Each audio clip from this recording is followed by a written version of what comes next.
First of all నేను అత్తా కోడల గురించి తెలుసుకోవాలనుకుంటున్నాను.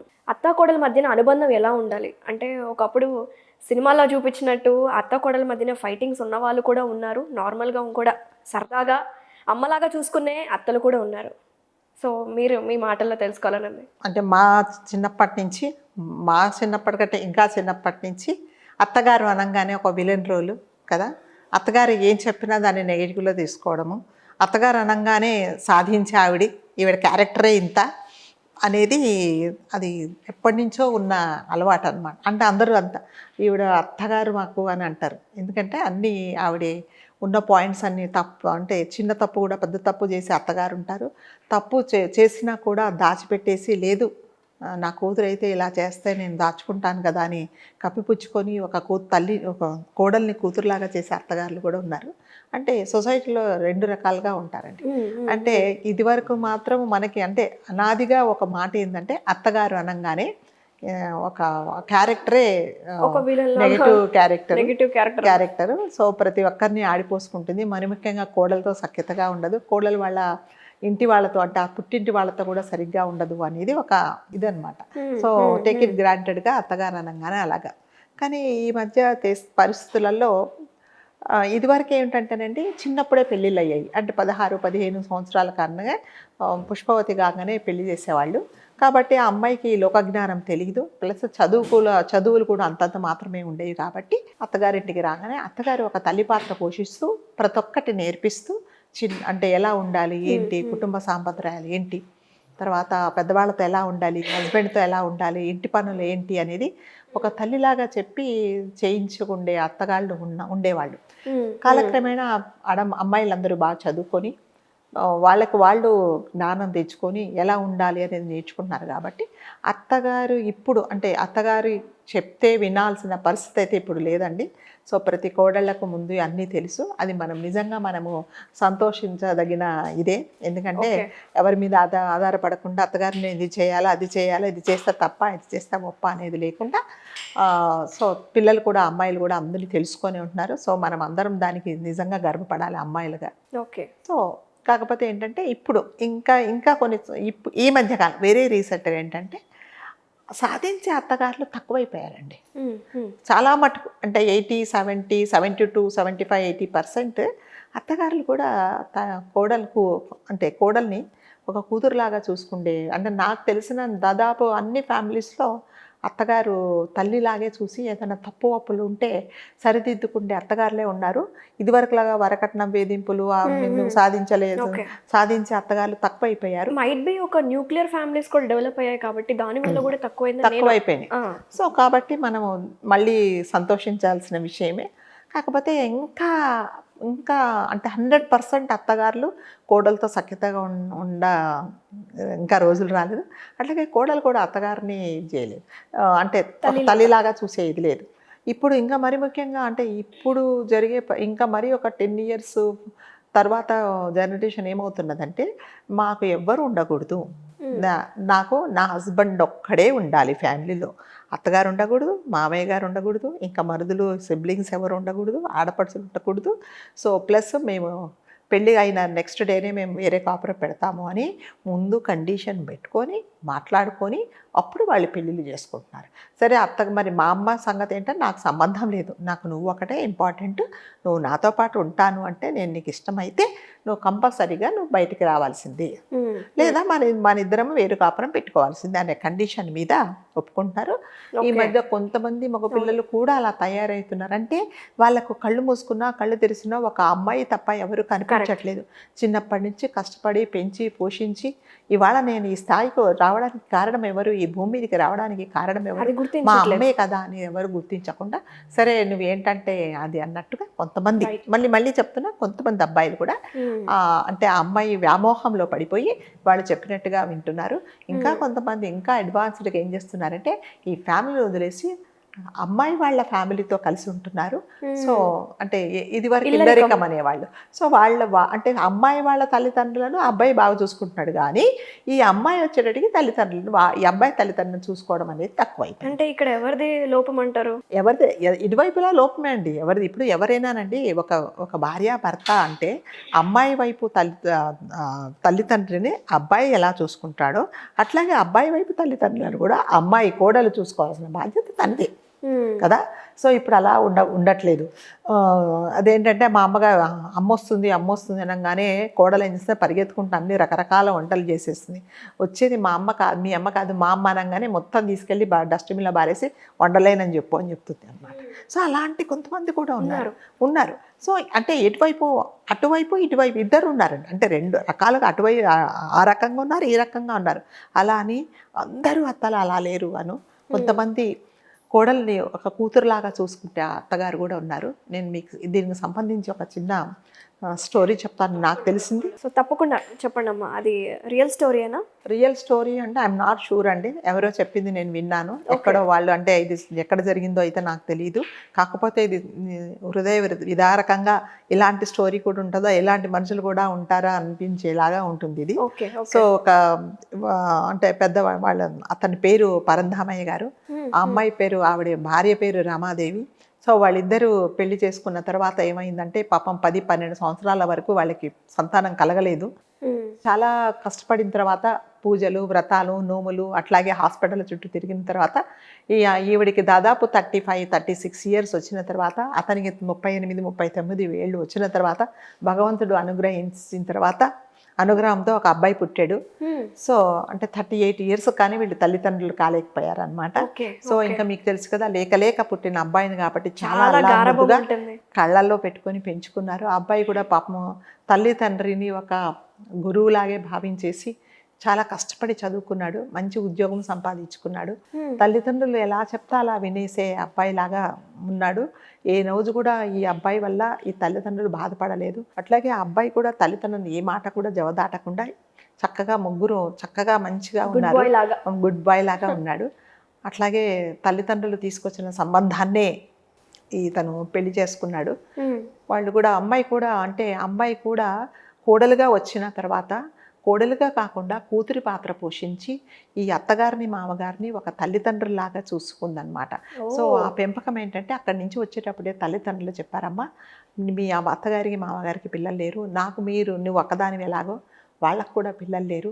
సో నువ్వు ఎంత బాగా నీ అత్తగారిని మామగారిని చూసుకుంటావో అంతకంటే ఎక్కువగా మీ హస్బెండ్ మమ్మల్ని చూసుకుంటాడు. కాబట్టి మాకు కూడా ఎవరు లేరు కాబట్టి ఇప్పుడు నీకు తల్లిదండ్రులు మేము కాదు వాళ్ళు, అట్లాగే అతను కూడా మమ్మల్ని కూడా తల్లిదండ్రులాగా చూస్తారు కాబట్టి నువ్వు చక్కగా ఉండమ్మా, మంచిగా ఉండని చెప్పారు. సో నిజంగానే ఆమె చెప్పినట్టుగానే తల్లిదండ్రులు చెప్పినట్టుగానే ఆ అమ్మాయి కూడా అత్తగారిని మామగారిని ఎలా చూసిందంటే అమ్మ అనే పిలిచేంతగా చూసుకుండేది. చాలా మంచి అమ్మాయి ఆ అమ్మాయి కూడా. కలిసిపోయి తల్లితో ఎలా ఉండేదో, తల్లితో అన్ని ఎలా షేర్ చేసుకుంటోదో అలా షేర్ చేసుకుని అత్తగారితో చక్కగా ఉండేవాళ్ళు. అత్తగారు కోడలు ఒక పార్టీ లాగా ఉండేవాళ్ళు అనమాట. ఏదన్నా చిన్నగా పోని భార్యాభర్తల మధ్యలో ఏదైనా గొడవ వచ్చి వాళ్ళ అమ్మాయిని ఏదన్నా అన్నా కూడా అసలు ఈవిడ పడనిచ్చేది కాదు. అంటే ఎవరు అదే చాలా చక్కగా చూసుకుండేదన్నమాట. అయితే ఒకసారి ఈ అమ్మాయి చాలా మంచిగా చదువుకున్నది, చాలా బాగా చదువుకున్నది. సరే ఉద్యోగం మానేసి అన్నా కూడా లేదు ఇంత చదివేసి ఇంట్లో ఉండడానిక నేను చేస్తాను, ఈ అమ్మాయికి నువ్వేమి ఇది కాకు, నేను అన్ని చక్కబడతాను ఇంటి కార్యక్రమాలు అని చెప్పేసి కొడుకును ఒప్పించేసి ఈ అమ్మాయిని మరీ ఉద్యోగానికి పంపించింది. సో అటువంటి ఇంట్లో వీళ్ళు చాలా సంతోషంగా ఉన్నారండి అందరూ. ఇటుపక్క కొడుకు కోడలు అట్లాగే అత్తగారు మామగారు చాలా హ్యాపీగా ఉన్నారు. అయితే వీళ్ళకి ఈ ఇద్దరికి పెళ్ళైన తర్వాత కొడుకు కోడలకు పెళ్ళైన 5 సంవత్సరాలైంది, 6 సంవత్సరాలైంది. వాళ్ళకి ఇంకా మీకు తెలుసు కదా సంతానం కోసం ట్రై చేశారు, అన్ని విధాలుగా ట్రై చేశారు. లాస్ట్కు డాక్టర్ గారు చెప్పింది ఏంటంటే మీకు ఇద్దరికి ప్రాబ్లం ఉంది, ఇది రెక్టిఫై చేయలేము, కాబట్టి మీకు పిల్లలు పుట్టే అవకాశాలు అయితే లేవు, మీరు అడాప్షన్ తీసుకుంటే మంచిది అని చెప్పారు. అప్పటికే వీళ్ళకి అంటే ఈ తల్లిదండ్రులు పెద్దవాళ్ళు అయ్యారు. తల్లికి దాదాపు 48-50 అరౌండ్ వచ్చింది. అతను కూడా 53-54 ఇయర్స్ వచ్చేసాయి అతనికి కూడా, తండ్రికి కూడా. సో అందరూ చెప్పి చూశారు అబ్బాయికి, చూడమ్మా మరి పిల్లలు పుట్టనన్నారు కదా, పుట్టరు అని చెప్పారు, మరి ఎవరినైనా మంచి మనం ఒక అనాథ శరణాలయానికి వెళ్ళి ఒక పాపనో బాపనో మనం తెచ్చుకుందాము అంటే రోజుల అమ్మాయిని అంటే అబ్బాయి చెప్పాడు, అమ్మ ఏంటో మరి నాకు ఎందుకునో ఇష్టం లేదమ్మా, నా రక్తం పంచుకొని పుట్టిన పిల్లలైతే నా ఉంటుందని, మరి అది నా చాదస్తం అనుకోండి ఏమన్నా అనుకోండి, నాకైతే అది నాకు ఇష్టం అని లేదు చెప్పాడు అబ్బాయి. నాకు అని చెప్పాడు. చెప్తే పాపం ఈ భార్య చాలా సముదాయించింది అనమాట.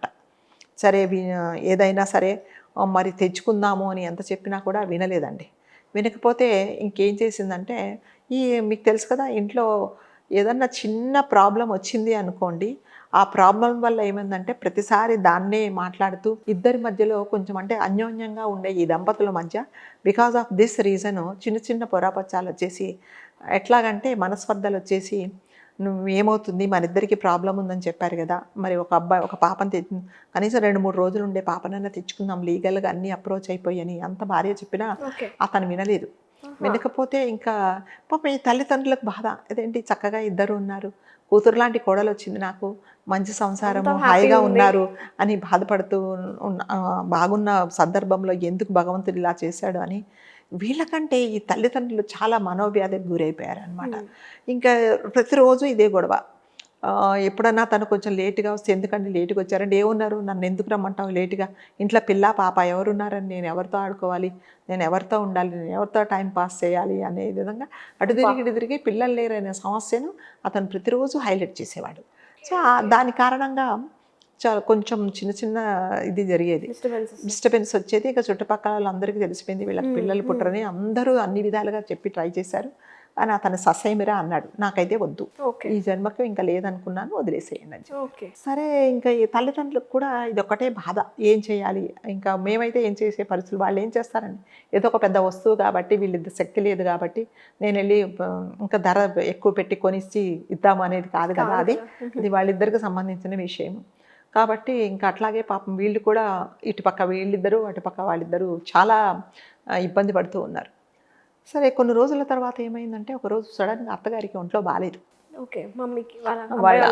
అయితే ఆ అమ్మాయి కోడలు చెప్పింది, అమ్మ ఎందుకో మీకు ఒంట్లో బాగాలేదు, మరి డాక్టర్ దగ్గరికి వెళ్ళి చూయించుకుంటారా అని అడిగింది. అడిగితే లేదమ్మా ఏం పర్వాలేదు, లేదా చిన్నదే కదా, వయసు రీత్యా ఉండొచ్చు, అప్పటికే ఆవిడికి దాదాపు 50 years వచ్చాయి, సో వయసు రీత్యా ఉంటుంది కదా అంటే, లేదమ్మా అలా కాదు, ఈ కాలంలో చిన్న సమస్య పెద్ద సమస్య అవుతుంది, మరి మీరు వెళ్తారా, నేను ఆఫీస్కు ఒకరోజు సెలవు పెట్టి తీసుకెళ్ళాలంటే వదిలేమా నేనే వెళ్తాను అని చెప్పేసి హాస్పిటల్కి వెళ్ళేసి వచ్చిన తర్వాత ఈవినింగ్ ఇద్దరు సాయంకాలం ఆఫీస్ నుంచి ఏమైంది మరి డాక్టర్ ఏం చెప్పారంటే, ఏం లేదు చిన్న సమస్య అన్నారు కదా అని చెప్పారు. చెప్తే సర్లే అత్తగా ఈ కోడలు కూడా పోనలేదు చిన్నదే కదా, ఇప్పటి నుంచి నేను నేను వెళ్ళేటప్పటికీ మా అత్తగారు నా కోసం బాక్స్ రెడీ చేసేది, పొద్దున్నే లేచేది, సో ఇప్పటి నుంచి నేను ఆవిడని జాగ్రత్తగా చూసుకోవాలి, నేనే పని చేసుకోవాలని చెప్పేసి అలా అనుకున్నది ఆ అమ్మాయి. సో ఒక రోజు ఏమైందంటే, తెల్లవారుజామున 4ంటికి ఆఫీస్కి వెళ్ళాలి, నేను లేచి రెడీ అవుతుందామని తను వాష్రూమ్కి వెళ్తున్నప్పుడు వీళ్ళ బెడ్రూమ్లో నుంచి ఈవిడ వామిటింగ్ చేసుకుంటుంది అత్తగారు. చేసుకుంటుంటే ఈవిడ పరిగెత్తుకుంటూ వచ్చింది, ఏమైందమ్మా అంటే, ఏమిటో చాలా నలతగా ఉంది, కళ్ళన్నీ తిరిగిపోతున్నాయి, నా చేత కావటం లేదు అంటే, అదేంటి ఇంత నల్లతగా ఉంది, ఏమైందమ్మా మీకు అని అంటే, నా చేత కావట్లేదు, పాపం అప్పటికే ఆవిడకి వయసు అయిపోయింది కదా, కొంచెం జ్వరంగా వచ్చినట్టు అట్లా ఉంటే వామిటింగ్ చేసుకుంటున్నప్పుడు ఏమైందంటే ఆ బట్టలు పడిపోతుంది. పడిపోతే అయ్యో బట్టలన్నీ తడిచిపోయాయి, పాడైనే ఉండండి అమ్మ మీరు కూర్చోండి అని డ్రెస్ అంతా చేంజ్ చేసుకోవడానికి ఆవిడ బట్టలు వేరే బట్టలు తీసిస్తూ ఉంటుంది. ఇస్తుంటే అంతలోపల కొడుకు తెలిసి అతను వస్తాడు, వాళ్ళ అబ్బాయి వచ్చి, ఏమైంది అమ్మకి ఏమైంది అంటే, ఏమో తెలియదు ఇలా పడిపోయింది, కళ్ళు తిరుగుతున్నాయి అంటుంది, వికారంగా ఉంటుందని చెప్పింది. సరే చూద్దాంలే ఏమైందో ఏమి అని చెప్పేసి బట్టలు ఈ కోడలు కబ్బోర్డ్లో నుంచి అత్తగారి రూమ్లో కబ్బోర్డ్ నుంచి బట్టలు తీసుకుంటే ఒక హాస్పిటల్కి వెళ్ళొచ్చిన ఫైల్ కింద పడుతుంది. ఆవిడ ఏం చేస్తుందంటే, పాపం కోడల బట్టలు సర్దే ఆడావిడిలో చూసుకోదు, అంత లోపల వీళ్ళ అబ్బాయి వచ్చి ఏమంటా పడిందని చూస్తే ఈవిడ పేరు అన్నీ ఉంటుంది అన్నమాట.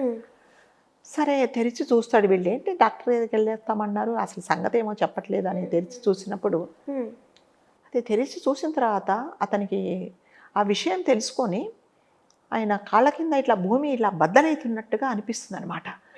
ఏంటిది, ఏం జరిగింది, ఏంటిది ఇలా చేశారు వీళ్ళు అనుకుంటే, అప్పుడు ఆవిడే అడుగుతుంది, ఏమండి ఏమైంది అంటే, అప్పటికే మొహం అంతా ఇట్లా కోపంతో రగిలిపోతూ ఉంటాడనమాట.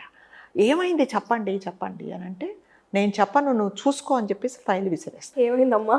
ఫైల్ విసిరేస్తే ఆ ఫైల్లో ఏముంటుందంటే, అత్తగారు 4 నెలల గర్భవతి. Oh my god. అంటే 4 నెలల గర్భవతి అనగానే వీళ్ళకేం అర్థం కాదు.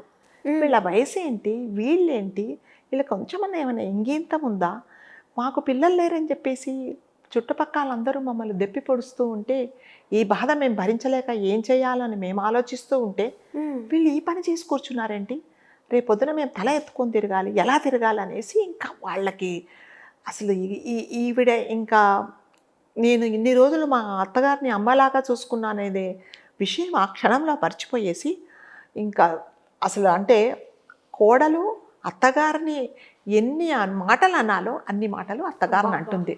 నీకు అంటే మీరు అమ్మ అనే స్థాయి నుంచి నీకు సిగ్గు లేదా, మీ ఇద్దరు ఈ పని చేయడానికి మీకు అప్పుడు గుర్తు రాలేదా, మరి మేము మాకు పిల్లలు పుట్టలేదని మేము ఇది చేస్తుంటే, మరి ఇప్పుడు 4 నెలలు అంటే మేము ఎవరికేం చెప్పుకోవాలి, మీకు అసలు ఎందుకు బతుకుతున్నారు మీరు, ఈ విషయం మీకు ముందే తెలియదా అని చాలా కోపడతారు.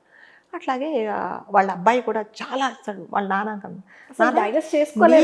బుద్ధి ఉందా, ఆవిడ వయసు ఏంటి, నీ వయసు ఏంటి, మీకు ఈ వయసులో ఇవన్నీ అవసరమా అని అంటే చాలా చండాలంగా వీళ్ళని అనరాని మాటలు అంట. అప్పుడు తండ్రి చెప్తాడు, నాన్న ఒక్క మాట చెప్తాను, నాకు ఒక్క అవకాశం ఇవ్వు, నేను మాట్లాడతాను నీతో, అసలు జరిగింది ఎంతో చెప్తాను అంటే వినరు. అస్సలు మీ మొహం చూస్తుంటేనే మాకు అసహ్యంగా ఉంది, మీతో మేము మాట్లాడము, అసలు మీరంటే అసహ్యంగా ఉంది మాకు అనేసి కోడలు చెప్తా. అమ్మ నా మాట వినమ్మా, అంటే ఒక స్త్రీగా నేను మీకు చెప్తానమ్మా అని అత్తగారు చేతులు పట్టుకొని దండం పెట్టి అడిగినా కూడా ఆ కోడలు విసిరి కొట్టేసి, ఛీ నీకు సిగ్గు లేదు నీకు కొంచెమన్నా అని అనేసి ఇద్దరిని తోసేసి వెళ్ళిపోతుంది. ఇంకా అప్పుడు అబ్బాయి అంటాడు, ఇంకా తెలుసు కదా ఎవరికైనా అత్తగారింట్లో ఏదైనా జరిగితే ఎవరికి ఫోన్ పోతుంది, అమ్మగారింటికే వెళ్ళింది ఫోను. అమ్మ ఇలా జరిగిందమ్మా అని అంటే వాళ్ళ అమ్మగారు సిగ్గులేదు ఇంకా అంతే కదండి, ఇంకా రాని మాటలు అంటారనమాట. మీ అత్తగారికి మామగారికి సిగ్గులేదా, నువ్వు ఎలా చూసుకున్నావు, మనవడిని ఎత్తుకునే వయసులో ఇప్పుడు కంటుందా అనేసి నాకా మాటలు వాళ్ళు కూడా అంటారు.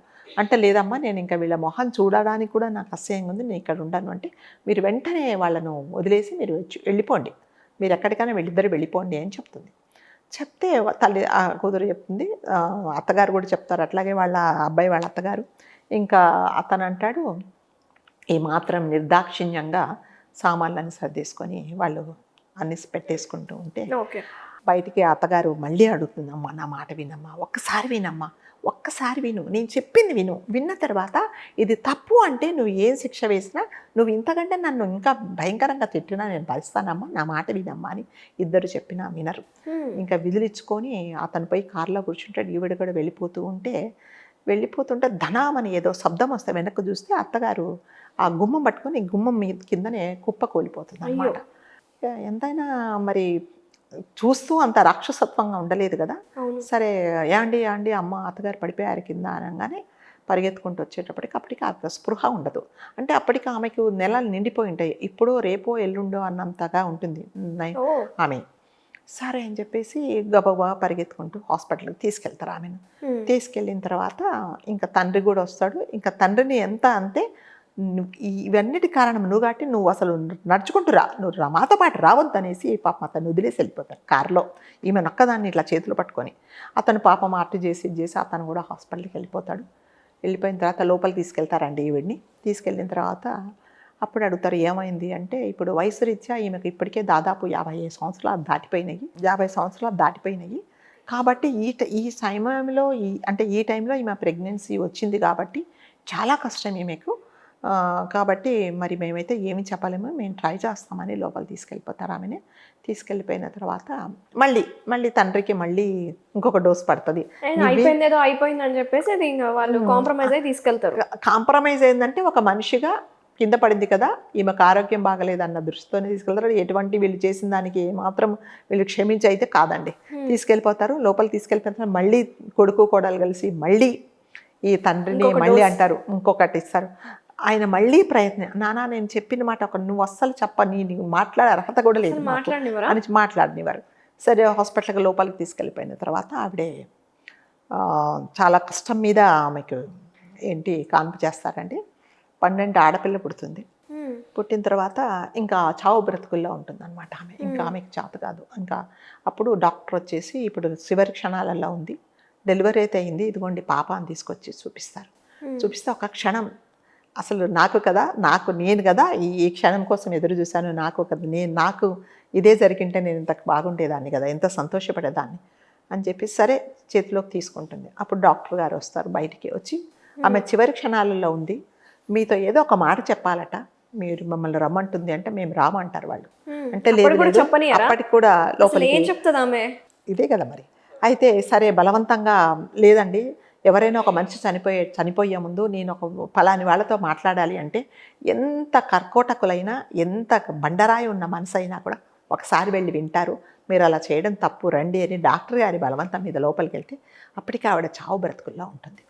నాన్న నేను ఒక విషయం చెప్తాను, ఇప్పటికైనా విను అని అంటే ఏమి చెప్పకు, ఇంకా వాళ్ళేం అసలు మాట్లాడనియరు. అప్పుడు తండ్రి చెప్తాడు, అన్నపూర్ణ నువ్వు కనీసం ఇప్పటికైనా ఏం జరిగిందో చెప్పు, లేకపోతే రేపు నువ్వు పోయిన తర్వాత వీళ్ళందరూ నన్ను నిజం తెలియకుండా నన్ను అంటే ప్రాణం ఉండంగానే చంపేసేలాగా ఉన్నారు, నువ్వు చెప్పు అంటే అప్పుడు చెప్తుంది, నాన్న ఒకటే విషయం చెప్తా, నేను 2 నిమిషాలు మాట్లాడతాను, అంతకంటే నేను బతకనని నాకు కూడా తెలుసు. సో మీరు డాక్టర్ల చుట్టూ తిరిగారు, పిల్లలు కాదని చెప్పారు, నీకేమో అడాప్షన్ తీసుకో, ఎవరినన్నా అమ్మాయిని అబ్బాయిని తెచ్చి పెంచుకో అంటే నువ్వు వినలేదు. సో మీ బాధను నేను చూడలేక నేను IVF చేయించుకున్నానని చెప్తుందండి. ఓ మై గాడ్. IVF చేయించుకొని నేను ఇలా కన్సీవ్ అయ్యాను మీకోసమనే. నాకు తెలుసు డాక్టర్లు చెప్పారు ఈ వయసులో మీకు ఇది చాలా కష్టం, రిస్క్తో కూడిన పని, మీరు ఇంత సాహసం చేయకూడదన్నా కూడా మీ నాన్న నేను ఒక మాట మీద ఈ సహాయం చేసే ప్రక్రియలో నా ప్రాణం పోయినా కూడా నాకు పర్వాలేదు, నా కొడుకు సంతోషం నాకు ముఖ్యం, నా కోడల కళ్ళల్లో నేను ఆనందం చూడాలని చెప్పేసి నేను ఈ పని చేశానని చెప్పేసి అప్పుడు కొడుకుని, నాన్న నీకు వేరే రక్తం కాదు, ఇది నీ రక్తమే, నీ రక్తం పంచుకొని పుట్టిన అమ్మాయి అని చేతిలో పెట్టేసి చనిపోతుందండి. అంటే తల్లి గొప్పతనము అంటే కోడల కోసము. ఇప్పుడు ఇంకొక అదే ప్లేస్లో ఇంకొక అత్తగారు ఉంటే ఏం చేసేవాళ్ళంటే, నిన్ను పెళ్లి చేసుకున్న తర్వాత మా అబ్బాయికి పిల్లలు పుట్టట్లేదు అని చెప్పేసి ఇంకా తెలుసు కదా, డివోర్స్కి అప్లై చేసేసి వేరే పెళ్ళిళ్ళు చేసేసి ఇలా చేశారు. కానీ ఇన్స్టెడ్ ఆఫ్ దట్ ఆ తల్లి ఇంత పెయిన్కి ఊర్చుకొని ఇంతమంది ఇన్ని మాటలన్నా కూడా ఆమె భరించి తన ప్రాణం మీదకి వస్తుందని తెలిసినా కూడా ఒక కొడుకు కోసం, మరి ముఖ్యంగా కోడల కోసం వాళ్ళిద్దరు సంతోషంగా ఉండాలని అంత త్యాగం చేసిందండి. అంటే దీనివల్ల మనం తెలుసుకోవడం ఏంటంటే తల్లిదండ్రులు ఎప్పటికైనా పిల్లలు వాళ్ళు బాగుండాలని ఎన్ని త్యాగాలు చేయడానికన్నా వాళ్ళు ముందుకొస్తారండి. అట్లాగే అందరూ అత్తగారులు అలా ఉండరు. ఇప్పుడు మనం ఈ అత్తగారిని మనం ఎగ్జాంపుల్గా తీసుకుంటే ఆవిడ నిజంగానే మనం దేవతనే అనుకోవాలి. అంటే ఆ వయసులో మీకు తెలుసు కదా, ఆ IVF ప్రక్రియలో ఎన్ని టెస్టులు చేయించుకోవాలి, ఎంత పెయిన్ అనుభవించాలి, ఇవన్నీ ఎప్పుడు జరుగుంటాయి అంటే వీళ్ళకి తెలియకుండానే. అండ్ 9 months రాగానే అప్పుడు అర్థమవుతుంది కదా వాళ్ళకి బేబీ. అదేనండి ఇంకా అంటే వీళ్ళకు 4 నెలలు ఉన్నప్పుడు కదా తెలిసింది. ఈ ప్రక్రియలో వీళ్ళు మాట్లాడడం మానేశారు.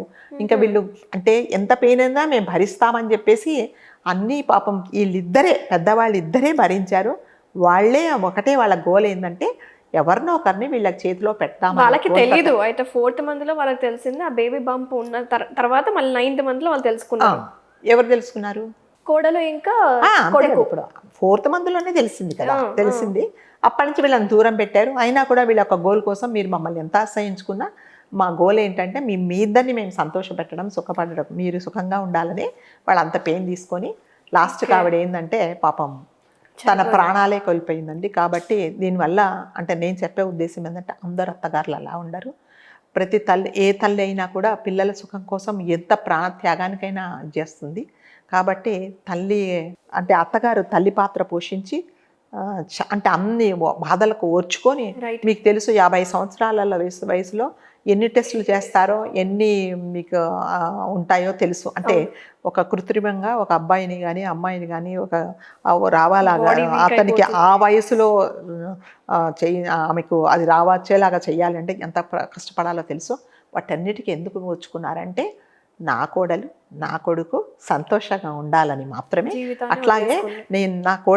నేను కోడలు కాదు, నాకు ఒక కూతురు, నా కూతురు కష్టపడకూడదు అనే ఉద్దేశంతో తల్లి అంత త్యాగం చేసిందండి.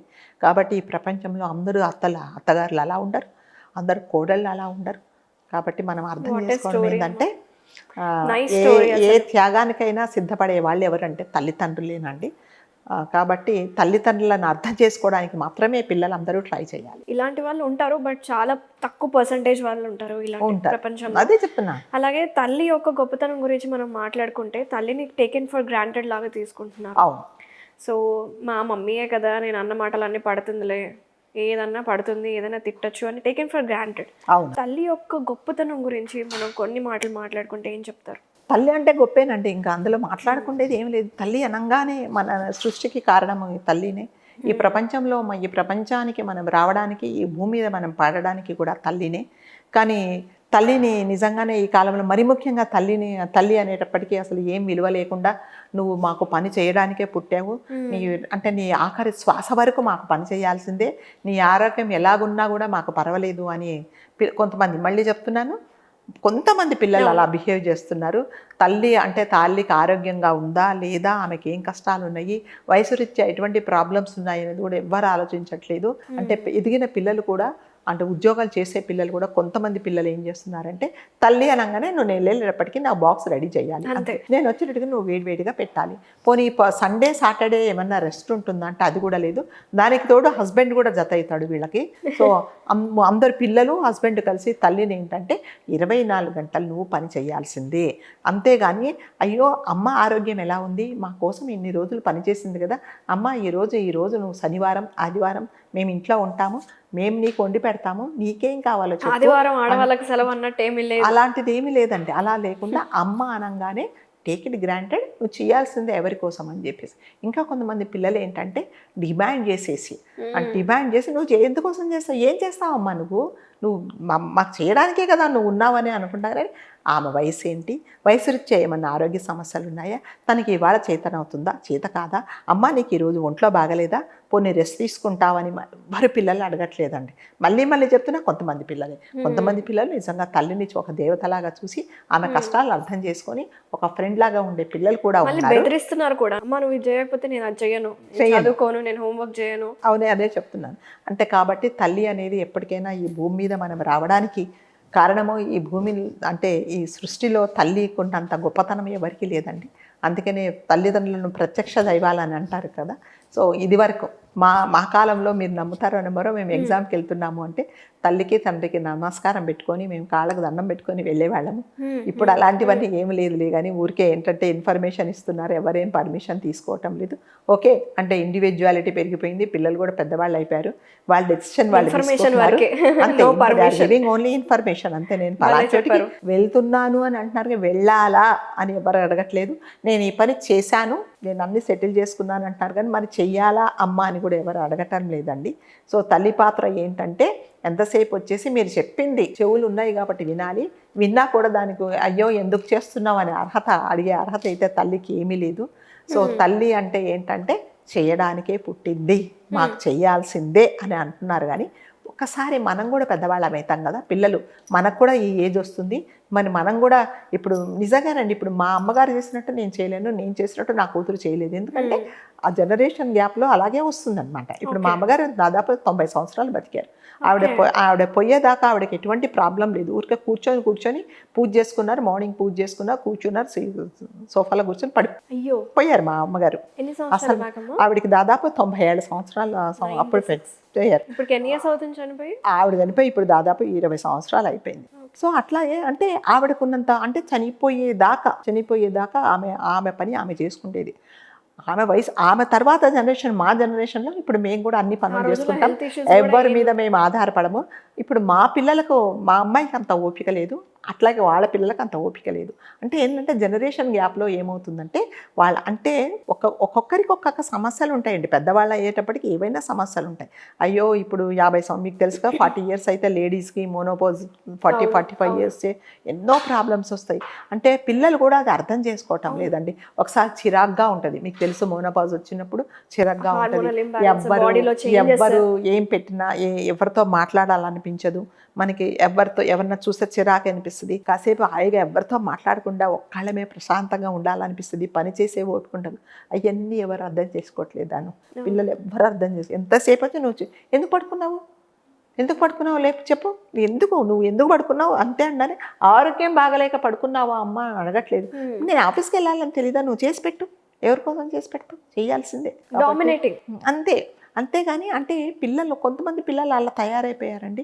పాప మా తల్లికి ఏం చెప్పుకోవాలో తెలియదు. తనకి చిన్నప్పటి నుంచి తల్లి పెంచే విధానంలో కూడా ఉంటుందని నా ఒపీనియన్. ఇది ఉంటుందండి. అంటే అదే నేను చెప్తున్నా. అంటే అందుకని పేరెంట్స్ ఏంటంటే చిన్నప్పటి నుంచి పిల్లలకు ఒక వయసు వచ్చిన తర్వాత అన్ని పనులు కంపల్సరీగా చెప్పండి, నేర్పించండి. అవసరమైతే చేసుకుండేలాగా, అవసరం లేకపోతే వేరే వాళ్ళతో చేయించుకుండేలాగా కూడా ఉండాలి.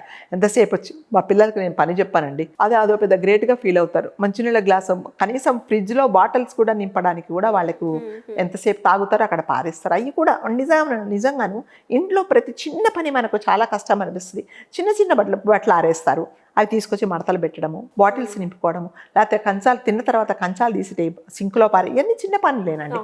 డైనింగ్ టేబుల్ తొడవడము, తర్వాత చిన్న ఏదైనా పనులు చెప్తుంటే పిల్లలు కూడా పనులు తెలుస్తాయి. వీళ్ళు ఏమనుకుంటారంటే నేనున్నాను కదా అనుకుంటారు. రేపు పొద్దున్న తల్లి పెద్దగా అయిన తర్వాత పిల్లలకి ఏంటంటే చెప్పలేదు కాబట్టి ఒక రకంగా తల్లి కూడా దానికి బాధ్యతే. కాబట్టి కంపల్సరీగా తల్లి ఏం చేయాలంటే ఒక వయసు వచ్చిన తర్వాత పిల్లలకు కంపల్సరీగా కొన్ని పనులు అప్పగించాలి. ఫస్ట్ నువ్వు ఈ పని చెయ్యి అనే చెప్పాలి. పిల్లలు పని చేస్తే ఏం కాదండి, ఎప్పుడైనా పని వస్తే మంచిది, రాకపోతే కదా ప్రాబ్లం. కాబట్టి ప్రతి ఒక్కరు తల్లిని టేకిడ్ గ్రాంటెడ్గా ఇది ఒక పనిచేసే యంత్రంలాగా కాకుండా ఒక మనిషిగా చూడండి. ఒక వయసు వచ్చిన తర్వాత వాళ్ళకు కూడా సమస్యలు ఉంటాయి. అదే కదా, తల్లి ఏం చేస్తుందంటే ఒంట్లో బాగలేకపోతే కూడా నేను చెప్తే పిల్లలు ఎక్కడ కష్టపడతారో అని చెప్పేసి కొంతమంది ఆరోగ్య సమస్యలు ఉన్నా కూడా తల్లిని చెప్పుకోవటం. రేపు పొద్దున ఏదైనా కొంపలు వినిగిపోయి నిజంగా ప్రాణాల మీదకి వచ్చినప్పుడు అప్పుడు ఏం చేయాలో అర్థం కాక డాక్టర్ దగ్గర హాస్పిటల్కి వెళ్తే అంతా అయిపోయింది ఇంకా లేదు అని, అంటే చేతులు మాకు దాటిపోయింది అన్నప్పుడు ఆ తల్లి ఆ ప్రాణత్యాగాన్ని కూడా సిద్ధపడుతుంది. కానీ కనీసం చెప్తే పిల్లలకు డబ్బులు ఖర్చు అవుతాయేమో, లేకపోతే వాళ్ళ టైం వేస్ట్ అవుతుందేమో అని అనుకుంటున్నారు. కాబట్టి తల్లి అనగానే త్యాగానికి పుట్టింది కాదండి. తల్లికి అంటే మీ పిల్లల్ని ఎంత బాధ్యతగా పెంచిందో అదే బాధ్యత తల్లిని కూడా చూడాల్సిన బాధ్యత పిల్లలదే. కాబట్టి కంపల్సరీగా దయచేసి పిల్లలు తల్లి ఏంటి, తల్లి లేకపోతే మేమేంటి అనేది కంపల్సరీగా ఆలోచించుకోవాలి. వెరీ నైస్ అమ్మా. నిజంగా తల్లి అంటే అదొక యంత్రం లాగా చూడకూడదు. మనుషులు ఒక ప్రేమగా సాక్రిఫైస్ చేస్తున్నారంటే మన కోసం కూడా అర్థం చేసుకోవాలి. రైట్. అలాగే డామినేటింగ్ గా ఉంటున్నారు. డామినేటింగ్ విషయానికి వస్తే వర్క్ ప్లేస్ లో కావచ్చు, అలాగే ఇంట్లో కావచ్చు, పెత్తనాలు చలాయిస్తూ ఉంటారు. నేను చెప్పినట్టే వినాలి అంటే వేరే వాళ్ళకి నాలెడ్జ్ ఉన్నా సరే, తెలివితేటలు ఉన్నా సరే, వాళ్ళు చేసుకోగలిగినా సరే మీకేం తెలీదు అన్నట్టు లైక్ వాళ్ళని తక్కువ చేసి మాట్లాడుతూ ఉంటారు. ఇది చాలా మంది వర్కింగ్ ప్లేస్ లో చేస్తూ ఎక్కడైనా ఉంటారు. సో ఒక వ్యక్తి ఒక ఆఫీస్లో ఇలాంటి పర్సన్స్ ఉన్నారంటే ఎలా ఉండాలి? ఒక వ్యక్తి ఇలా ఉంటే వాళ్ళు డిమోటివేట్ అవ్వకుండా ఎలా ఉండాలి? సమాజంలో ఎలా బతకాలి? అంటే మీరు అన్నట్టుగా కొంతమంది ఏంటంటే వాళ్ళ రిమోట్ తీసుకెళ్ళి వీళ్ళ చేతిలో పెట్టేసుకొని నేను ఆపరేట్ చేస్తాను, నువ్వు యాక్ట్ చెయ్యి అంతే, అలా ఉంటారు. అంటే కొంతమంది డామినేట్ చేయడానికే ఉన్నట్టుంటారు అనమాట. అంటే వాళ్ళు వేరే ఎదురుగుండా వాళ్ళు కూడా నాలాగే తెలివితేటలు ఉంటాయి, వాళ్ళ ఒపీనియన్ కూడా తీసుకుందాం, వాళ్ళ తెలివితేటలు ఏంటో మనం చూద్దాం అనుకోలేకుండా ఒకవేళ వాళ్ళు నేను చేస్తాను అన్నప్పుడు నీకేం తెలీదు, నీకేం రాదు, నువ్వు అలా కూర్చో, నేను చెప్పినట్టుగా విను అనేసి అంటే కొంతమంది క్యారెక్టర్ ఎలాగంటే వాళ్ళ ఎదుగుదలని వీళ్ళు భరించలేక కూడా కొంతమంది అలా కూడా చేస్తూ ఉంటారు. ఎందుకంటే అంటే మీ టాలెంట్ బయట పెడితే నా ఇది తగ్గిపోతుంది కదా, నా ప్రాముఖ్యత, నేను చెప్పేది ఎవరు వినరు అని చెప్పేసి ఏం చేస్తారంటే నీకేం తెలియదు అని ఒకటే మాట అంటారు. ఒకవేళ నేను చెప్పడానికి ఏదైనా ట్రై చేసినా కూడా చెప్పాను కదా నీకు రాదని, ఇది కాదు అంటే అడ్జస్ట్ చేసి మళ్ళీ వీళ్ళు చెప్పినట్టుగానే చేస్తారు, కానీ వీళ్ళు చెప్పినది మాత్రం వెంటనే వినరు. అలా కొంతమంది ఉంటారు. సో వాళ్ళు ఏం చేయాలో అర్థం కాదు వాళ్ళకి. పాపం వాళ్ళకు ఎదుటి వ్యక్తికి ఏంటంటే నేను చెప్పేది ఎంతసేపు వినరేంటి మీరు అనేది కూడా డిప్రెషన్ ఉంటుంది కదా. ఇప్పుడు మనం ఎప్పుడైనా సరే ఒక మనిషి మన ఎదురుగుండా ఉన్నప్పుడు నీ ఒపీనియన్ ఏంటి, నువ్వైతే ఎలా చేస్తావు అనేది షేర్ చేసుకునేది ఉండాలి. అలా చేసుకోరండి చాలా మటుకు. రైట్ టు టాక్ అనేదే ఉంది కదా మనకు, ఒక రైట్, ఫండమెంటల్ రైట్. అంతే కదా. ఇప్పుడు ఎవరైనా సరే, ఇప్పుడు మీరు ఒక పని చెప్పారండి, మీ ఎవరికో, మీ కలిక్కి ఎవరు లేదను నాకు తెలుసు, నేను ఇలా చేస్తు లేదు నీకేం తెలీదు, నేను చెప్పినట్టుగా చెయ్యంటే మరి ఆవిడ టాలెంట్ ఎప్పుడు మీకు తెలుస్తుంది, ఆవిడ టాలెంట్ ఎప్పుడు బయటపడుతుంది చెప్పండి. అంటే ఇట్లాంటి క్యారెక్టర్స్ ఏంటంటే ఎంతసేపు వచ్చి నేను చెప్పిందే వినాలి, అంటే నా మాటే నెగ్గాలి. సో వీళ్ళు ఇంట్లో కూడా ఇలానే బిహేవ్ చేస్తూ ఉంటారు. అంతేనండి, ఈ ఇంట్లో కూడా అలాగే ఉంటారనమాట. కొంతమంది క్యారెక్టర్సే అంతా ఉంటాయి. ఎంతసేపు వచ్చి ఎదుటి వ్యక్తిని కిందకి చేయాలి, నా చెయ్యి పైన ఉండాలి అనేది ఉంటుంది అనమాట. ఈ డామినేటింగ్ నేచర్ చాలా మటుకు, అంటే మనం ఇది ఇళ్లలో చూస్తుంటాం, ఫ్రెండ్స్ మధ్యలో చూస్తాం, ఆఫీస్లో చూస్తాం. ఒక ఆఫీస్ ఉందనుకోండి, ఒక ఆఫీసర్కు అంటే కింద తరగతి ఆ ఉద్యోగికి ఎలా ఉంటుందంటే, ఇప్పుడు సపోజ్ ఒక అతను ఉంటాడండి, ఒక 15 years ఎక్స్పీరియన్స్ ఉంటుంది. అతను వచ్చిన ఆఫీసర్ చాలా జూనియర్, కాబట్టి ఏంటంటే జూనియర్ కంటే ఈ సీనియర్ అంటే కాబట్టి ఎక్స్పీరియన్స్ ఉంటుంది కదా. అతను ఏమనుకుంటాడంటే నేను ఆఫీసర్ కాబట్టి నువ్వు చెప్పింది నేను వినను అని అనుకుంటాడు. అంటే ఎలా ఉంటుందంటే, ఇతను కూడా ఎక్స్పీరియన్స్ కదా, నాకంటే తెలిసిన అతను కదా, ఇతని సలహా కూడా నేను తీసుకోవచ్చు అనేది ఉండదు. ఎందుకంటే నేను ఆఫీసర్ కాబట్టి నేనేం చేసినా కూడా కరెక్టే, అంటే బాస్ ఆల్వేస్ కరెక్ట్ అన్నట్టుగా, బాస్ ఏం చెప్పినా కూడా కరెక్టే అన్నట్టుగా ఉంటారు. అండ్ మళ్ళీ ఏం చేస్తారు, అంతా చూస్తే తెలియకపోతే మళ్ళీ వీళ్ళని అడగడానికి కూడా వీళ్ళకి మొహమాటం.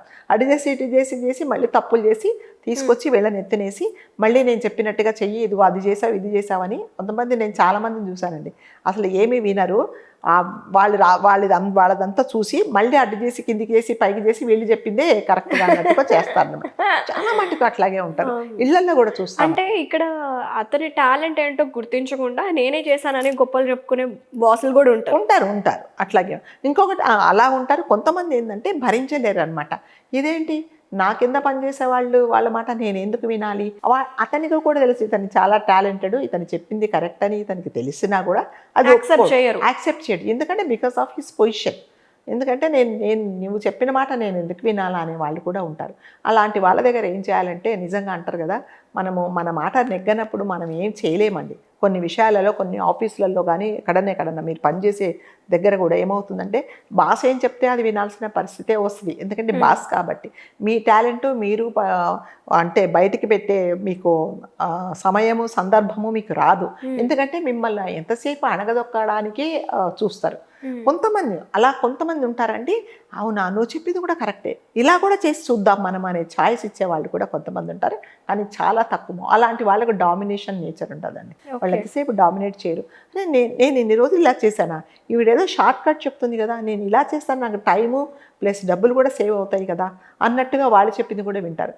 కొంతమంది మాత్రం అలా వినరు. నేను కూర్చోమంటే కూర్చో, లేవమంటే లేవు అని అంటారు. లేదండి నేను ఇలా చేస్తే మంచిది, నేను చెప్తే కూడా వినండి అంటే కూడా వినని వాళ్ళని నేను చాలామందిని చూశానండి. అంటే కొంతమంది డామినేషన్, అంటే వాళ్ళ నేచర్ అలాగే ఉంటుంది. ఆ పొజిషన్ ఒకటి పొజిషన్ ఒకటి ఉంటుంది. ఆ పొజిషన్లో ఏంటంటే ఎవరు చెప్పినా ఈగో, నువ్వు చెప్తే నేను ఎందుకు వినాలి అనేది చాలా మటుకు ఉంటుంది. సో కొంతమంది డామినేషన్ నేచర్ ఏంటంటే, ఎంతసేపు వచ్చి నేనే కరెక్ట్, నువ్వు ఏం చెప్పినా అది తప్పే అంతే. అంటే నేను తప్పు అనే ముందు నాకు తెలుసు అసలు నేను తప్పు, అతను కరెక్ట్, ఆవిడ కరెక్ట్ అని. కానీ అది ఒప్పుకోడు. కొంతమంది నేచరు అలా ఉంటుంది, దాన్ని మనం ఏం మార్చలేమండి. సో అలాంటి వాళ్ళ దగ్గర నిజంగా పని చేయడం అనేది చాలా దురదృష్టం అని నేనైతే అనుకోండి. ఎందుకంటే నేను చెప్పింది మీరు వినరు, మీరు చేసింది తప్పు, పోనీ తప్పు కరెక్ట్ చేసుకోమంటే చాలా మంది అలా ఫేస్ చేస్తూ ఉంటారు. This is true. దీని గురించి మాట్లాడుకుంటే వాళ్ళు చేస్తున్నది కరెక్ట్ అయినా సరే తప్పు అంటారు. అవును, ఏదో ఒక రకంగా ఏదో ఒకటి హింస పెట్టాలి, ఏదో ఒక రకంగా పోక్ చేయాలనే ఉంటుంది అన్నమాట. ఎలా బయటపడాలి వీళ్ళు? ఇక బయటపడడం అంటే ఇక తప్పదు, ఇంక మనం ఏం చేయలేమండి. ఇంక మనం ఇప్పుడు ఒక పరిస్థితిలో ఒక ఆఫీసులో పనిచేస్తున్నప్పుడు, లేదా నేను నా టాలెంట్ని నేను ప్రూవ్ చేసుకోవాలనుకుంటే ఏం చేయాలంటే నువ్వేంటనేది మనం బయటకు వచ్చేయాలి. అంటే మన ఫైనాన్షియల్గా మనకి ఎన్నో బర్డన్స్ ఉంటాయి. ఇప్పటికిప్పుడు నా టాలెంట్ నేను ప్రూవ్ చేసుకుని బయటికి వెళ్ళిపోతే మరి నేను సర్వైవల్ కూడా ఇంపార్టెంటే కదండి. కాబట్టి కొన్ని పరిస్థితులలో ఏం చేయాలంటే, అంటారు కదా, అంటే మన టైము అది సందర్భము కాదన్నప్పుడు కొన్ని విషయాలలో మనం కాంప్రమైజ్ అయిపోయి ఇంకా తప్పదు అన్నట్టు కొంతమంది కాంప్రమైజ్ అయిపోతూ ఉంటారు. కొంతమంది చేస్తారు టైం కోసం చూసుకొని, సరే మనం ఎంత చెప్పినా కూడా ఇతను వినటం లేదు కాబట్టి నేను పని చేయలేను బయటికి వెళ్ళిపోయే వాళ్ళు కూడా చాలా మంది ఉంటారు. అంటే మన అంటారు కదా, మనం అన్ని చంపుకొని వాళ్ళని చోట మనం పని చేయాల్సి వస్తుంది. కాబట్టి డామినేషన్ చేసే వాళ్ళు కూడా కొద్దిగా ఆలోచించాలి. ఒక్కసారి వాళ్ళకు కూడా ఛాయిస్ ఇద్దాం. వాళ్ళకు కూడా మనం ఛాయిస్ ఇస్తే వాళ్ళు ఏమని చెప్తారేమో, మనం వినొచ్చు అనేది నేర్చుకుంటే చాలా మంచిదండి. లేకపోతే ఏమిటంటే కొన్ని విధాలుగా ఇలా నష్టాలు కూడా జరుగుతుంది కొన్ని సందర్భాలలో. ఎలాగంటే ఇప్పుడు మీకు చాలా పర్ఫెక్ట్ అండి, మీకు ఒక ప్రాజెక్ట్ వచ్చింది, మీకు ఈ ప్రాజెక్ట్ ఎలా డీల్ చేయాలి, ఎలా టీంతో వర్క్ చేయించుకోవాలని మీకు తెలుసు. నేను కొత్తగా వచ్చాను కానీ నేను మీకంటే సుపీరియర్. నేనేం చేస్తానంటే నేను చెప్పిందే వినమంటారు, మీరు చెప్తారు లేదు మేడం అలా కాదు, ఇలా ఉంటుంది అంటే కూడా నేను వినను. కాబట్టి ఏం చేయాలంటే కొంతమంది అలా డామినేట్ వాళ్ళు ఆలోచించుకోవాలి. ఒక్కసారి వాళ్ళకు కూడా ఛాయిస్ ఇద్దాం, వాళ్ళు చెప్పేది మాట కూడా మనం విందాము. ఒకవేళ ఏదైనా కరెక్ట్ అవుతే నేను కరెక్ట్ చేసుకుందాము అనేది ఉండదు. కాబట్టి అంటే నేనేం చెప్తానంటే ఎప్పుడైనా చిన్న అయినా పెద్ద అయినా వయసు రీత్యా అయినా పొజిషన్ రీత్యా అయినా మనం చూసుకోకుండా మంచి ఎవరు చెప్పినా కూడా మనం తీసుకుండేలాగా మనం ఉండాలి. అప్పుడు ఎవరికి నష్టాలు జరగవండి కదా. మీరు చెప్పిన మాట నేను విన్నందువల్ల నాకు వచ్చే నష్టం ఏమి లేదు కదా. ఇంకా మీరే అంటారు, అరే మేడం పెద్దవాళ్ళైనా మంచి పొజిషన్లో ఉన్నా, నేను చిన్న పొజిషన్లో ఉన్నా, నేను చెప్పిన మాట విన్నారు మేడం అది. కాబట్టి రెస్పెక్ట్ పెరుగుతుంది కదా. కానీ అలా ఎవరు చేయట్లేదు ఈ మధ్యకాలంలో. ఎంతసేపు వచ్చి ఐఎమ్ కరెక్ట్ అనే అనుకుంటున్నారు. దానివల్ల కొన్ని నష్టాలు కూడా జరుగుతున్నాయి. అలాంటి చోట మనం పనిచేయడము అంటే సర్వైవల్ అయితే తప్పకుండా చేయాలండి, తప్పదు, ఇంకా మనకి వేరే లేదు. మనం ప్రూవ్ చేసుకోవడము అంటే అది మనకి ఇండివిజువల్ ఉన్నప్పుడు మాత్రమే ప్రూవ్ చేసుకోవాలి. ఇంకా లేదు వాళ్ళ దగ్గర మనం పని చేయాలంటే ఇంకా అంతే, నాకేమీ తెలియదు దీని గురించి, వీళ్ళకే తెలుసు అన్నట్టు ఇంకా వాళ్ళ మీద వదిలేయాలి అంతే. అమ్మ, ఒకటి సోషల్ అవేర్నెస్ క్రియేట్ చేయడానికి దాంట్లో భాగంగా ఇంకొకటి అడగాలనుకుంటున్నాను నేను. తల్లి కొడుకుల మధ్యన బంధం చాలా చాలా ఫ్రెండ్లీగా ఉంటుంది. అబ్బాయి కావచ్చు అమ్మతో అన్నీ చెప్పుకుంటాడు, అన్నీ షేర్ చేసుకుంటాడు. గర్ల్ ఫ్రెండ్ పరిచయం అయినా కొంతమంది అబ్బాయిలు, అమ్మ నాకు గర్ల్ ఫ్రెండ్ పరిచయం అయింది, ఒక అమ్మాయితో మాట్లాడాలని అంత క్లోజ్గా ఉంటారు. బట్ వన్స్ మ్యారేజ్ అయిన తర్వాత ఆ క్లోజ్నెస్ అనేది, ఆ బౌండరీస్ అనేవి తగ్గుతూ ఉంటాయి అనమాట. బౌండరీ వచ్చేస్తుంది. సో ఆ టైంలో మదర్ చాలా ఫీల్ అవుతూ ఉంటుంది, అరే నా కొడుకు అలా ఉండేవాడు, అప్పుడు అలా ఇప్పుడు ఇలా అని ఫీల్ అవుతూ ఉంటుంది. ఆ టైంలో ఏమనలేదు ఆ తల్లి. ఆ టైంలో కొడుకు కూడా ఎలా రియాక్ట్ అవ్వాలి, అలాగే మదర్ కూడా ఎలా రియాక్ట్ అవ్వాలి కొడుకుతోటి. అంటే ఎవరైనానండి, ఒక తల్లి తండ్రి పిల్లలకు పెళ్ళి ఎందుకు ఏ ఉద్దేశంతో చేస్తారంటే వాళ్ళిద్దరు చక్కగా కలిసి ఉండాలి, కలిసి కాపురం చేసుకోవాలి, సంతోషంగా మన కళ్ళ ముందు తిరిగితే మనకి సంతోషము అనే ఉద్దేశంతోనే చేస్తారు. ఏ తల్లిదండ్రి అయినా పెళ్ళి అనేది చేయడం ఎందుకంటే వాళ్ళ సంతోషం కోసం. సో మన సంతోషం కోసం కాదు. మనము తల్లిదండ్రులు పెళ్లి చేసిన తర్వాత అంటే వీళ్ళ రోజులు తగ్గిపోతూ ఉంటాయి కదా, పెద్దవాళ్ళు అయిపోతూ ఉంటారు. కాబట్టి తల్లిదండ్రులు ప్రతి పిల్లలకి పెళ్లి చేసే ఉద్దేశమే మా కళ్ళ ముందు సంతోషంగా ఉండాలి. ఇంకా కొంతమంది తల్లిదండ్రులు మేము బతుకున్నప్పుడే వాళ్ళకి పిల్లలు పుడితే వాళ్ళతో ఆడుకుంటూ మేము కూడా సంతోషంగా ఉండాలి, వాళ్ళు సంతోషంగా ఉంటే మాకు ఇంకా అంతకంటే సంతోషం అనే ఉద్దేశంతోనే చేస్తారు. సో ఇది ఫ్యాక్ట్, అది తప్పదు. అందరూ అదే ఉద్దేశమే. ప్రతి తల్లి తండ్రి కష్టపడి, కొంతమంది మధ్యతరగతి కుటుంబీకులు అయితే పాపం కూతురు పెళ్లి కోసం రూపాయి సంపాదించి దాచుకొని వాళ్ళు తినక పిల్లల కోసం చదివి, అంటే తల్లిదండ్రులు అనగానే సాక్రిఫైస్ అండి. అంటే ఇప్పుడు ఈ కాలం పిల్లలు నువ్వు ఎవరి కోసం కన్నావు, నువ్వు మా కోసం ఏం చేసావు అని అడుగుతున్నారు. కానీ అది చాలా తప్పండి, చాలా తప్పది. నా కోసం ఏం చేసావు అంటే నీ కోసం ఏం చేయలేదు అనేది కూడా తల్లిదండ్రులు ఒకసారి అడగాలి. ఏం చేయలేదు, నువ్వు పుట్టినప్పటి నుంచి ఎన్నో సాక్రిఫైస్ చేసి కదా, ఒకరోజు తిని ఒక రోజు తినక, కొంతమంది ఆడవాళ్ళు అయితే ఉద్యోగాలు మానేసుకొని పిల్లల కోసమే సాక్రిఫైస్ చేసి ఇంట్లో ఉండి 10 మంది 10 మాటలన్నా, ఒకవేళ హస్బెండ్ సరిగ్గా చూసుకోకపోయినా నా పిల్లల కోసం నేను బతుకుతాను అనే చాలామంది తల్లి మరి ముఖ్యంగా ఉంది. అలాంటి తల్లి ఒక కొడుకు పెళ్లి చేసిన తర్వాత అంటే ఆమెకి ఎంతసేపు వస్తుందంటే పొసెసివ్నెస్ ఉంటుంది అనమాట. ఇన్ని రోజులు నాతోనే ఉన్నాడు కదా, అమ్మ అని నా చుట్టూ నా కొంగు పట్టుకొని తిరిగేవాడు, ప్రతి ఒక్కటి నాతో షేర్ చేసుకునేవాళ్ళు, రాగానే అమ్మ ఎక్కడున్నావు అని అడిగేవాడు. ఇప్పుడు పెళ్ళి అయిపోయిన తర్వాత మారిపోయాడు అనేది నిజంగానే తల్లికి ఉంటుంది.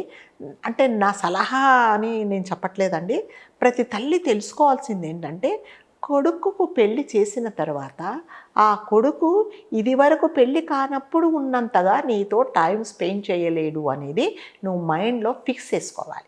ఓకే కదా, ప్రీ ప్లాన్డ్గా ఫిక్స్ అయిపోవాలి. ఇప్పుడు లేదు, ఇవాళ ఎప్పుడైతే నువ్వు జీలకర్ర బెల్లం పెట్టేసి మీ అబ్బాయి ఒక అమ్మాయి మెడలో తాళి కట్టాడు అనగానే అయిపోయింది, నీ హక్కులు నీవన్నీ ఏమీ లేదు కదా. ఎందుకంటే మరి ఇప్పుడు ఒక మనిషి ఇద్దరిని ముగ్గురిని సాటిస్ఫై చేయలేడు. అతనికి ఉండే టైంలో ఒకరికి మాత్రమే టైం కేటాయించగలడు. ఆమెకి ఆమెతో టైం స్పెండ్ చేసి ఏదన్నా మిగిలితే మిగతా వాళ్ళతో టైం. ఇప్పుడు లైఫ్లో ఇంపార్టెంట్ ఎవరు? ఆమె, భార్య, అతను. సో ఆ భార్య ఏంటి, తల్లిదండ్రులను వదిలేసి నిన్ను నమ్ముకొని అందరినీ వదిలేసి నీ ఇంటికి నువ్వు వచ్చింది అంటే తను కూడా ఎంతో అన్నీ వదిలేసే వచ్చిందండి. మరి అలా నిన్ను నమ్ముకొని నీ ఇంటికి వచ్చినప్పుడు ఆమెను ఎటువంటి కష్టం లేకుండా చూసుకోవాల్సిన బాధ్యత ఫస్ట్ భర్తదే. కాబట్టి మరి ఆ భర్త బాధ్యత ఇప్పుడు నీ కొడుకు కాదు, అతనికి ఇప్పుడు అతనికి మీ అబ్బాయికి 2 బాధ్యతలు వచ్చాయి, 2 పొజిషన్లు వచ్చాయి. ఒకటి ఆల్రెడీ కొడుకు పొజిషన్ ఉంది, ఇప్పుడు భర్తగా కూడా ఇంకొక స్థాయికి ఎదిగాడు. అప్పుడు అలాంటప్పుడు ఏమవుతుందంటే అతను 2 సరిసమానంగా ఇద్దరిని బ్యాలెన్స్ చేయలేడు. సో ఆ టైంలోనే కదా ఈ డిస్టర్బెన్సెస్, ఈ గొడవలు రావడం. వాటన్నిటికీ తల్లి అంటే తండ్రి అంత పెద్ద పట్టించుకోడండి. తల్లి ఎందుకంటే తల్లి చుట్టూ అంటే అంటారు కదా, మగపిల్లలు తల్లికి చాలా చేరువుగా ఉంటారు, ఆడపిల్లలు తండ్రికి చేరువుగా ఉంటారని. తల్లి ఎంతసేపు వచ్చి ఇన్ని రోజులు అమ్మ అమ్మ అమ్మ అని 24 గంటలు తిరిగేవాడు, ఇవాళ రాగానే ఆవిడేది మీ కోళ్ళు ఎక్కడుంది అని అడుగుతున్నాడు ఏమిటి అనేది ఈ తల్లికి ఒక గుచ్చుకుండేలాగా అనిపిస్తుంది అనమాట. కానీ అది తప్పదండి. అది మనము ఏ తల్లి తండ్రి అయినా, మరి ముఖ్యంగా తల్లి, మీరు మెంటల్గా ఫిజికల్గా మీరు రెడీ అయిపోవాలన్నమాట. ఇంకా అయిపోయింది నా బాధ్యతలు. నా కొడుకుకి 22 సంవత్సరాలు వచ్చినంత వరకు నేను పెంచాను, పెద్ద చేశాను. అంటారు కదా, మా అమ్మాయిని ఒక అయ్య చేతిలో పెట్టాను అన్నట్టుగా మా అబ్బాయిని కూడా నా కోడలికి నేను అప్పగించాను. కాబట్టి నేను కొంచెం రిలాక్స్ అయిపోవాలి. అతను అంటే పెళ్ళయినంత మాత్రాన నీ తల్లి మీద ప్రేమ తగ్గుతుందని ఏం లేదు. కాకపోతే అతను కూడా బ్యాలెన్స్ చేసుకోవడానికి ట్రై చేస్తాడు కదా.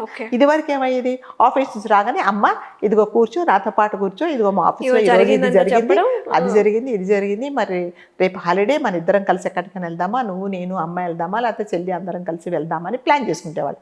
ఇప్పుడు అతను జీవితంలోకి ఒక వ్యక్తి వచ్చినప్పుడు మరి జనరల్గా భార్యలు ఏమి ఎక్స్పెక్ట్ చేస్తారు, సినిమాకి వెళ్దామంటే వాళ్ళిద్దరు వెళ్దామని ఎక్స్పెక్ట్ చేస్తారు. కానీ మీ అమ్మను, మీ నాన్నను, మీ చెల్లిని, మీ అక్కను, ఇంకా మీ వాళ్ళందరినీ తీసుకొని రాని ఎవరైనా భార్యలు ఎక్స్పెక్ట్ చేయరు. వాళ్ళకు కూడా ఒక ప్రైవసీ ఉంటుంది, భర్తతో సంతోషంగా గడపాలని ఉంటుంది. కాబట్టి నేను అందరినీ తీసుకొని వస్తానంటే ఆవిడ నిజంగానే ఒప్పుకోదు. సో వాటన్నిటికీ ఈ తల్లిదండ్రి కూడా ప్రిపేర్ అయ్యి ఉండాలండి. ఇదివరకు ఏంటి, అండ్ మోర్ ఓవర్ ఈ రోజుల్లో విమెన్స్ కావచ్చు అందరూ ఇండిపెండెంట్గా ఉండాలనుకుంటున్నారు.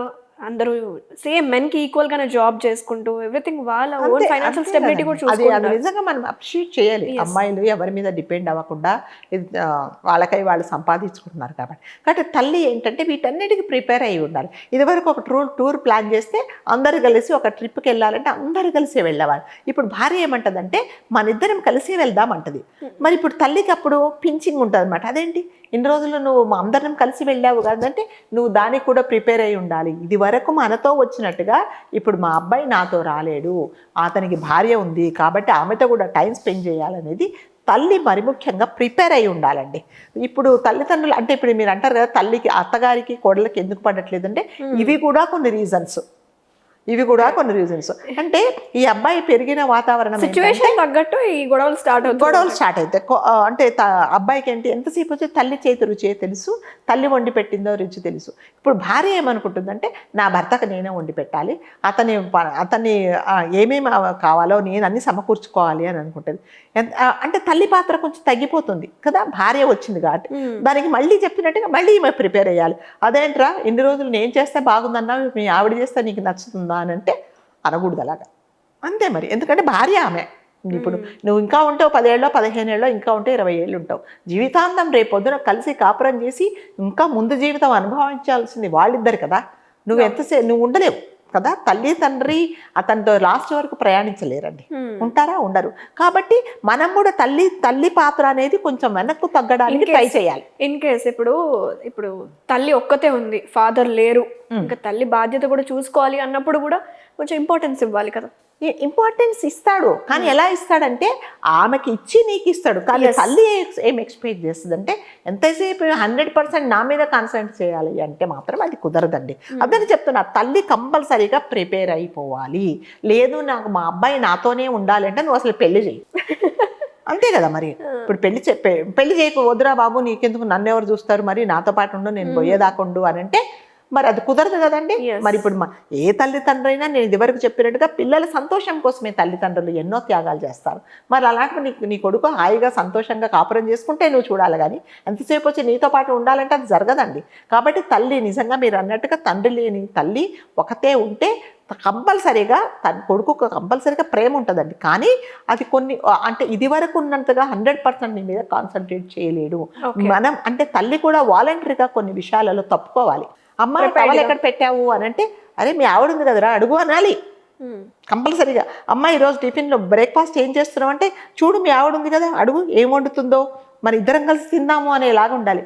ఉండు నేను వండుతానంటే ఆవిడంటే మరి నన్ను ఎందుకు చేస్తున్నావు, ప్రతిసారి అమ్మతో అన్ని పనులు నీకు అమ్మ చేస్తే నేనెందుకు అని అంటుంది భార్య. కాబట్టి ప్రతి అత్తగారు కూడా కంపల్సరీగా తల్లి ప్రతిసారి అంటే తల్లి కంపల్సరీగా మెంటల్గా, మరీ ముఖ్యంగా మెంటల్గా తను ప్రిపేర్ అయిపోవాలండి. దేనికి ప్రిపేర్ అవ్వాలంటే నా కొడుకు అనేవాడు ఇప్పుడు ఇంకొక వ్యక్తి అతని జీవితంలోకి వచ్చింది కాబట్టి నాకు ఇది వరకు లాగా టైం స్పెండ్ చేయలేడు నాతో పాటు, అంత టైం అతనికి ఉండదు అనేది కంపల్సరీగా తల్లి తెలుసుకోవాలి. లేకపోతే ఇలాంటి గొడవలే జరిగిపోయి లాస్ట్కు గొడవలు ఏం చేస్తుందంటే, మీ అమ్మ ఉంటే నేను ఉండను, నీకు అమ్మ కావాలా నేను కావాలా, ఇష్యూస్ అన్ని ఇక్కడతోనే స్టార్ట్ అవుతుంది. కాబట్టి అంటే నేను ఇండిపెండెంట్ గా నేను బతుకుతాను, నీకు అమ్మ కావాలా నేను కావాలా తెలుసుకో, అస్మానం నువ్వు అమ్మ అంటే మరి నేను ఎందుకు వచ్చాను, నేనేం చేయాలి ఇక్కడ అని అంటుంది. అంటే నీకు పని చేయడానికి వచ్చానా నేను అని అంటుంది అనమాట. ప్రతిసారి అమ్మ కావాలి, అమ్మ గుడికి వెళ్దామురా, నువ్వు రా తయారవ్వంటే నువ్వు మీ అమ్మాయిని లేమంటుంది. షేర్ చేసుకోవడం కూడా ఆపోజిట్ అంటే తల్లిగారు కూడా అండి కొన్ని విషయాలలోనే కొడుకుతో పాటు వెళ్ళాలండి. వాళ్ళిద్దరు సినిమాకి వెళ్తారు, నువ్వెందుకు మధ్యలో కదా, నువ్వెందుకు మధ్యలో చెప్పండి, వాళ్ళకి ఒక ప్రైవసీ ఇద్దాం మనం కూడా. వాళ్ళిద్దరు ఏదో అతను ఆఫీస్ నుంచి వచ్చాడు అండి ఒక విషయం మాట్లాడాలి లోపలికి రండి అంటుంది, ఏదో మాట్లాడుకుంటారు వాళ్ళు, నీకెందుకు మధ్యలో, ఈవిడ ఏం మాట్లాడుకుంటున్నారు, మీరు ఇక్కడే కూర్చొని మాట్లాడచ్చు కదా. మరి వాళ్ళు భార్యాభర్త అండి, వాళ్ళకి ఏదో పనులు ఉంటాయి, ఏదో మాట్లాడుకుంటారు వాళ్ళు, ఏదో కొన్ని విషయాలు షేర్ చేసుకుంటేది ఉంటుంది.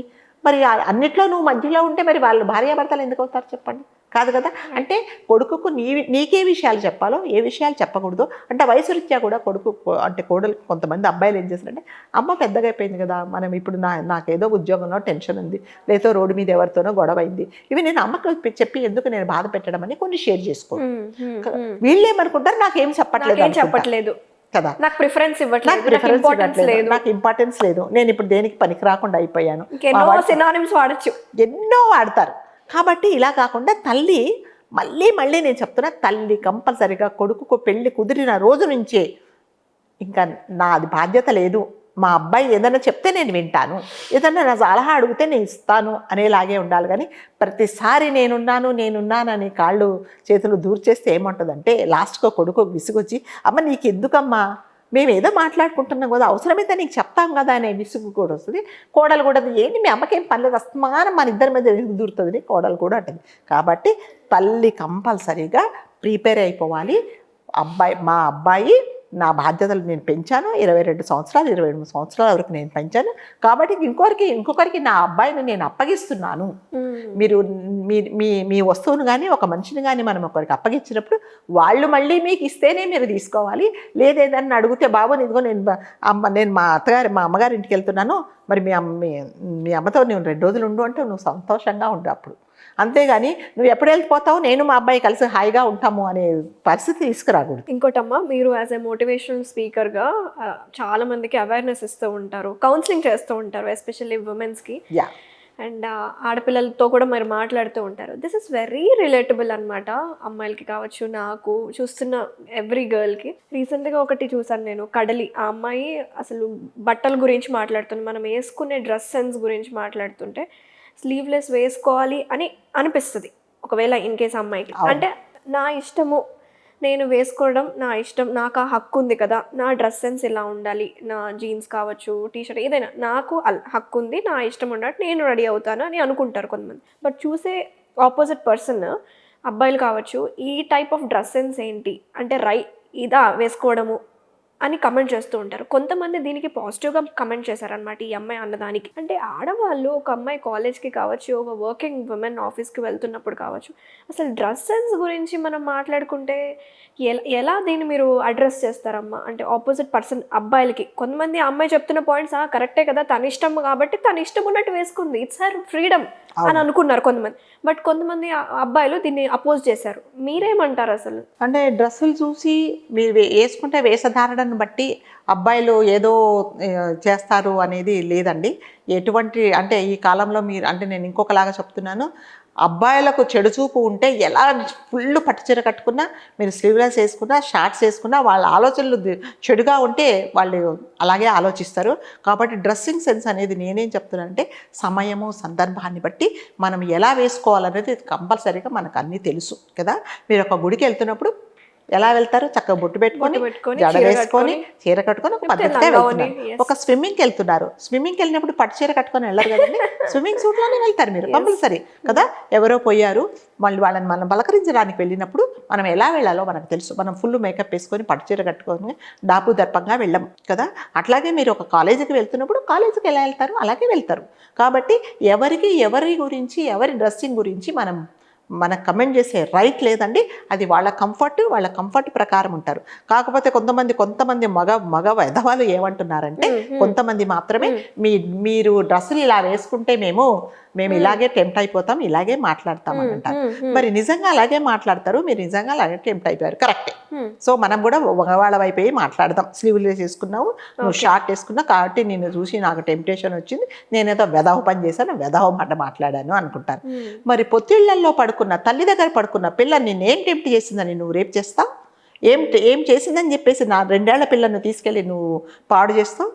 మరి ఏమైనా డ్రెస్ వేసుకుందా? కాదు కదా. కాబట్టి డ్రెస్సుకు దానికి సంబంధం లేదండి. ఎంతసేపు నీ ఆలోచన ధోరణి మాత్రమే దానికి సంబంధం.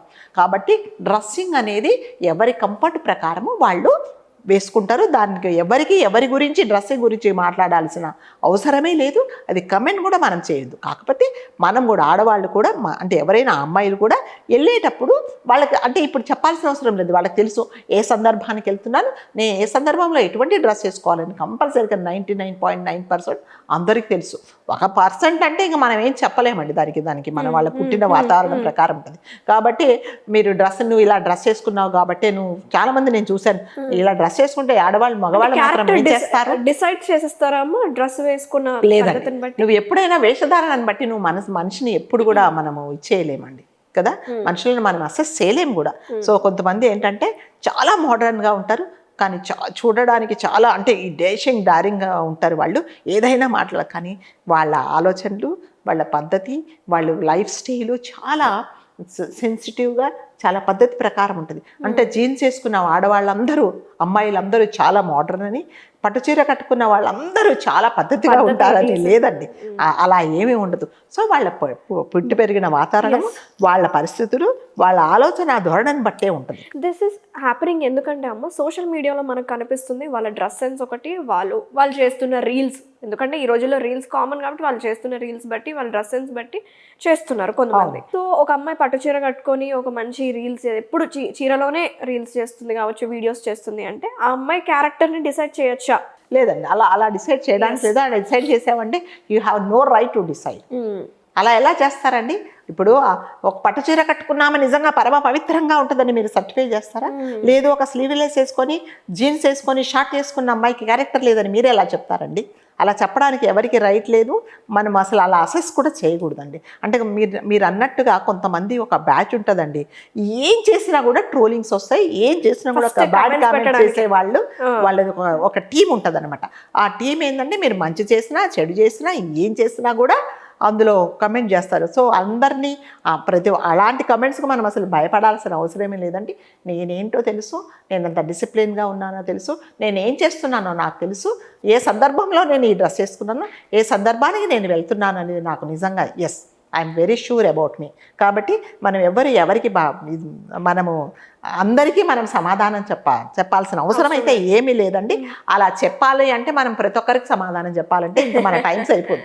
24 hours కాదు, 40 hours ఉన్నా కూడా సరిపోదు. కాకపోతే ఎవ్వరు కూడా ఎవరిని డ్రెస్సింగ్ బట్టి మీరు ఎవరిని కూడా మీరు అసెస్ చేయకూడదండి.